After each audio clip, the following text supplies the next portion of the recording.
Protesters gathered outside the U.S. Supreme Court again today after the unprecedented leak of a draft opinion from Justice Samuel Alito. That draft opinion indicating that the majority of the court may support overturning the landmark Roe v. Wade decision on abortion.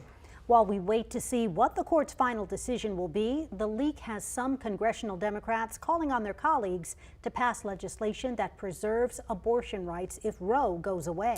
And some House Democrats are talking about potentially expanding the U.S. Supreme Court. KVUE's Darrenisha Herron joins us live tonight in the studio. And Darrenisha, you spoke with a constitutional law expert about the pros and the cons of potentially expanding the court.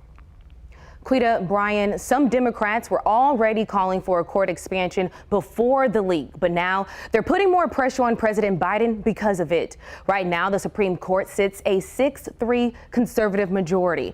And to balance it out or pack the court, some are calling to add more justices. But legislative efforts to do that likely won't get through the court. And President Biden hasn't given a recent indication that he would support packing the court. I spoke with the UT constitutional law professor who says President Biden believes in the importance of SCOTUS being an apolitical institution.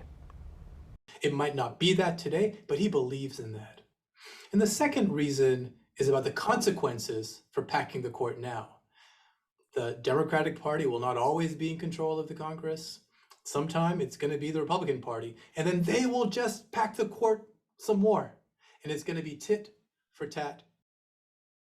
However, President Biden and other Democrats are renewing a push to codify Roe v. Wade to make it law. But a big roadblock is that the filibuster in the Senate is still in place. And removing that looks unlikely. But again, this is all happening before the Supreme Court issues its official ruling on Roe. We expect to see that in about 2 months. And until then, justices can still change their opinion. Brian, Quita.